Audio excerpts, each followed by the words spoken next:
In this video, I will give introduction to line integrals. You know what integral is? Basically, integral is to integrate a function over a real line or over an interval. But in line integral, we integrate a function over a plane or over a surface. So in integral, we have one variable, and in line integral, we have more than one variable. This is the basic difference, you can say, in a simple language.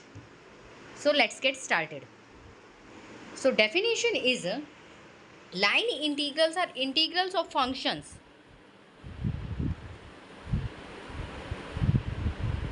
So line integral are integral of functions over curves. So curves क्या हैं? Plane curves हो सकते हैं वो, या curves in space. Plane curves यानी जो curves हैं R2 में है, यानी एक से ज़्यादा वेरिएबल यू कैन से.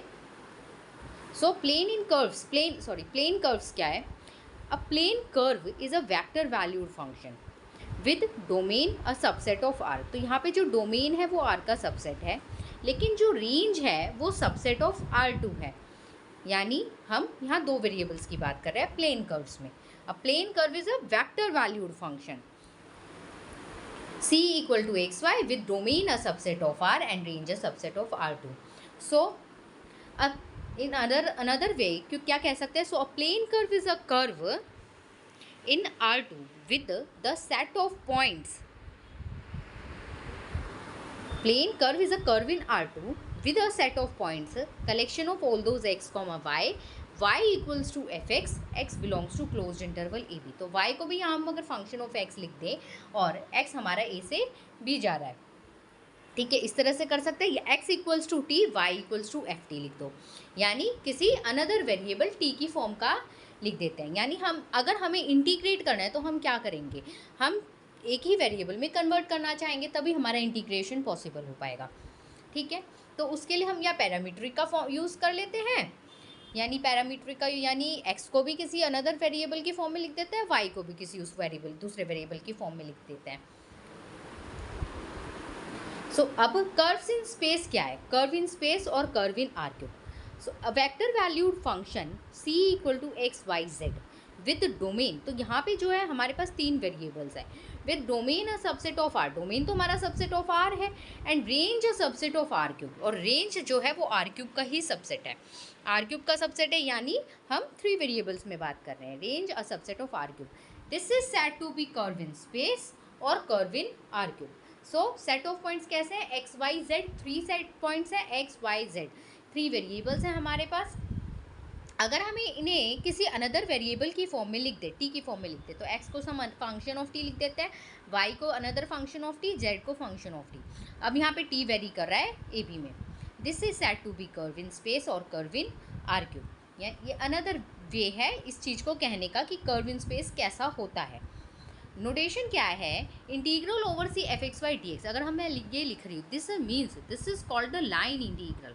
तो ये लाइन इंटीग्रल है of the function f along the curve C. So this is line integral.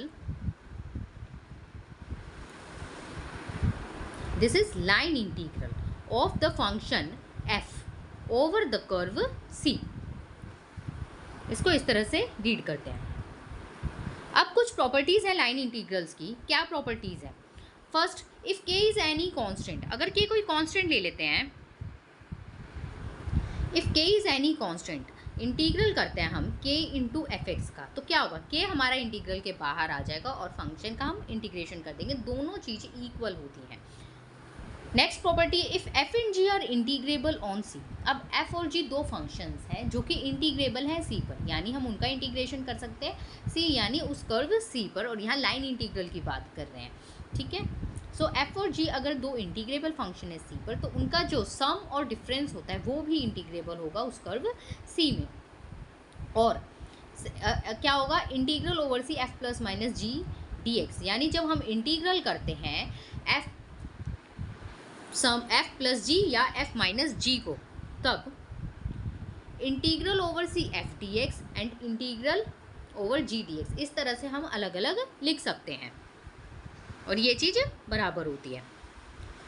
If F is a non negative integrable function, so third property है, अगर F non negative integrable function है, non negative है यानी function जो है F या तो zero है हर जगह, ज़ीरो भी हो सकता है, या हमेशा ग्रेटर देन ज़ीरो, यानी एफ ग्रेटर देन और इक्वल टू ज़ीरो है हमेशा, तब क्या होगा, पूरे सी की बात कर रहे हैं, ठीक है। अब सी कर्व कितना भी हो सकता है, कितना छोटा हो सकता है, इतना सा हो सकता है, या इससे भी छोटा हो सकता है, या इतना बड़ा हो सकता है, ठीक है। जितना भी है ये इस पूरे कर्व सी में, जहाँ अगर फंक्शन इस पूरे कर्व सी पे किसी भी एक पॉइंट को भी नहीं छोड़ना है, कि वहाँ पे जो फंक्शन है वो हमेशा नॉन नेगेटिव है, तो उसका जो इंटीग्रल है वो भी हमेशा नॉन नेगेटिव होगा। फोर्थ प्रॉपर्टी है, if F is integrable on C, अगर एफ इंटीग्रेबल है तो मॉड्यूलस लेते हैं तो वो भी इंटीग्रेबल होता है, और साथ में ये चीज़ होल्ड होती है, मॉड्यूलस लेंगे इंटीग्रल ओवर से F x by d x, ये चीज़ लेस देन इक्वल्स टू, अगर पहले हम मॉड्यूलस ले लें और बाद में इंटीग्रेट करें उसे। लास्ट प्रॉपर्टी है, if an arc A B is composed of two arcs, next हमारे पास ये आर्क है ए बी है, और बीच में हमारे पास एक पॉइंट सी है, तो यानी हमारे पास आर्क ए बी जो है ए सी और सी बी दो से बनी है, तब क्या होगा, अगर मुझे पूरे ए बी पे इंटीग्रल लेना है, दैट इज सेम एज हम ए सी पे इंटीग्रल लें, सी बी पे इंटीग्रल लें और उसके बाद उसे ऐड कर दें। कुछ रिमार्क्स हैं, along the curve y equal to g x, अब हमारे पास क्या है, y equal to g x कह दिया मैंने, ठीक है। हमारे पास दो वेरिएबल्स का फंक्शन है f x y, f of x y, तो x है हमारे पास वेरिएबल, y वेरिएबल है, और अगर हमें इंटीग्रेट करना होगा तो हम क्या चाहते हैं, हम चाहेंगे कि हमारे पास एक वेरिएबल हो तो हम इजीली इंटीग्रेट कर सकते हैं, तो हम एक वेरिएबल की फॉर्म में लिखना चाहेंगे, यानी अगर मैं y को लिख दूँ some function of G X, for example अगर मेरे पास कर्व है y equal to X square, ठीक है, y equals to X square ऐसा कर्व है, तो मैं x को x ही रहने देती हूँ और y को मैंने एक्स स्क्वायर लिख दिया, यानी y को x की टर्म्स में ही लिख दिया। इस तरह से अगर मैं लिख देती हूँ, along the curve y equal to g x, a less than equals to x less than, अब यहाँ पे हमारे पास x वेरी कर रहा है, y को तो हमने x की टर्म्स में लिख दिया, तो हमें x के ही लिमिट्स चाहिए होंगे, क्योंकि सारा फंक्शन हमारा x की टर्म्स में आ जाएगा, तो हमें x की ही लिमिट्स चाहिए।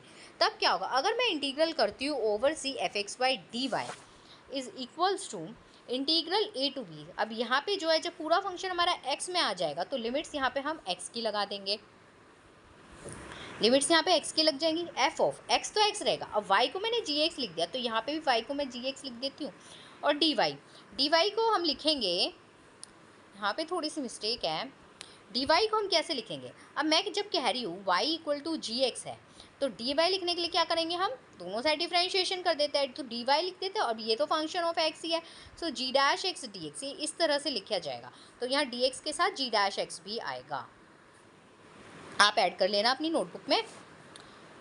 नेक्स्ट प्रॉपर्टी हमारे पास है, along the curve x equals to h y, अब मैं x को इन टर्म्स ऑफ y लिख देती हूँ, तो मुझे y की लिमिट्स चाहिएंगी जब मैं x को इन टर्म्स ऑफ y लिख रही हूँ, ठीक है, और y हमने कहा कि वो c से d में वेरी कर रहा है, हमें नहीं पता वो क्या है, c से d हमने कह दिया, ठीक है। तो अब मैं इंटीग्रल करूँगी over C f x by d x, तो क्या बन जाएगा, जब पूरा हमारा y की फॉर्म उस y में चला जाएगा y की टर्म्स में, तो हम क्या करेंगे, इंटीग्रेट करेंगे y की लिमिट्स में, सो y की लिमिट्स क्या है, c से d, f x की जगह पर h ऑफ y आ जाएगा यहाँ से, एंड y ही रहेगा, और dx की जगह क्या हो जाएगा, जब dx है हमारे पास, dx है तो x इक्वल टू अगर एच वाई है तो dx क्या है बनेगा यहाँ से h dash y D y, तो वही h dash y D y लिख दिया, तो हमारे पास इस तरह से चेंज हो जाएगा। अब ये जो राइट हैंड साइड पे हमारे पास है ये पूरा फंक्शन ऑफ y है, यहाँ पे सिर्फ y है, लिमिट्स हमारे पास y की है, तो हम इजीली इंटीग्रेट कर पाएंगे इसको। नेक्स्ट है हमारे पास question, evaluate the integral over the curve C, इसको इस तरह से पढ़ते हैं, integral over the curve C of x square D x plus x Y D Y, अब हमें इसे इंटीग्रेट करना है, लेकिन हमें सी भी तो पता होना चाहिए कि क्या है, अब कहाँ पे करना है, अलॉन्ग द कर्व, दो कर्व्स दे रखे हैं हमें, फर्स्ट में हमें दूसरा कर्व दे रहा है, सेकंड में दूसरा कर्व दे रखा है, सो फर्स्ट में जो कर्व दे रखा है, द लाइन सेगमेंट है फ्रॉम 10 to 01, अब 10 पॉइंट आपको पता है, सबसे पहले इन क्वेश्चंस में आपको सब क्या करना है, ग्राफ बनाना है, तो ग्राफ जब आप यहाँ पे बनाते हैं तो आपको पता है ये जो ग्राफ है इस तरह से आपने बनाया, ठीक है, 10 पॉइंट आपने लिख दिया है, 01 लिख दिया है, 10 से 01 पे लाइन सेगमेंट कह रखी है। इन्होंने 10 से 01 पे लाइन सेगमेंट, हम 10 पॉइंट लिख दिया, 01 लाइन सेगमेंट हमने ड्रॉ कर दी। ठीक है, अब ये एरो भी इंपॉर्टेंट है कि ये इसी तरफ जा रहा है, क्योंकि हमें कह रखा है 10 से 01, 01 से 10 कह रखा होता तो कुछ अलग फॉर्म बनती, और 10 से 01 कह रखा है तो ये इस तरह से रहेगा, और एरो भी इंपॉर्टेंट है। सो अब नेक्स्ट हमारे पास क्या है, ये दे रखा है कर्व सी, हमें दे रखा है कि वो लाइन सेगमेंट है 10 से 01, तो हम उस लाइन सेगमेंट की इक्वेशन लिखेंगे। क्यों लिखेंगे, अब हमारे पास एक्स स्क्वायर डी एक्स है plus x Y D y ये फंक्शन है। हम क्या चाहेंगे, हम क्या करते हैं इसमें x को या तो y की टर्म्स में लिख देते हैं कि पूरा का पूरा फंक्शन हमारा y की उसमें आ जाएगा, फिर हम इंटीग्रेट कर पाएंगे, या y को x की फॉर्म में लिख देते हैं, जैसा कि इस पिछले रिमार्क्स में था। पहले फर्स्ट रिमार्क्स में हमने क्या करा, पूरा का पूरा x की फॉर्म में लिख दिया, नेक्स्ट वाले में हमने कर रखा है पूरा का पूरा y की फॉर्म में लिख दिया, तो इस तरह से कर सकते हैं। तो इस तरह से जब हम करेंगे तो उसके लिए हमें सबसे पहले एक इक्वेशन चाहिए। So equation of line segment joining 10 to 01 क्या रहेगी, तो लाइन सेगमेंट की इक्वेशन चाहिए जो 10 को 01 से जॉइन करती है, वो x plus y equals to 1 है। ठीक है, अब मैं क्या कर रही हूँ, पूरे को x की टर्म्स में लिख रही हूँ, यानी y को मैं 1 माइनस एक्स लिखूँगी फिर यहाँ से। ठीक है, y को जब मैंने ये लिख दिया तो dy जो है वो माइनस डी एक्स बन जाएगा। अब हमें करना था इसका integral over c of x square D x plus x Y D y, so equals to, अब यहाँ पे लिमिट्स जब हम पूरा का पूरा x की टर्म्स में करेंगे तो लिमिट्स भी x की डलेंगी। अब लिमिट्स कहाँ से कहाँ तक जाएंगी, हमने कहा कि 10 से 01 में, ग्राफ में देखिए कि हमारे पास ये जो है 10 से 01 में है। ठीक है, अब लिमिट्स हमें x की डालने, तो x यहाँ पे 1 से 0 पे जा रहा है। ठीक है, x यहाँ पे इस 1 से इस 0 पे जा रहा है, तो हम यही लिमिट्स डालेंगे कि 1 से 0 जा रहा है x। अब हमारे पास था x square D x plus x Y D y, तो सारा एज इट इज़ लिख देते हैं। एक्स स्क्वायर हमने लिख दिया, अब ये माइनस भी बाहर है ये अंदर है, तो ये पूरा एक्स स्क्वायर ही रहेगा, उस पर कोई फ़र्क ही नहीं पड़ेगा। एक्स स्क्वायर डी एक्स इसका यहाँ लिख दिया plus x Y D y, x ये है, वाई को मैंने लिखा था 1 माइनस एक्स, तो 1 माइनस एक्स यहाँ लिख दिया, डी वाई था माइनस डी एक्स। ठीक है, तो यहाँ पे तो हमने अंदर प्लस ही साइन लिया है, तो माइनस इसका बाहर रख लिया और डी एक्स। ठीक है, तो ये हमेशा ये पूरा का पूरा सेम हो गया है।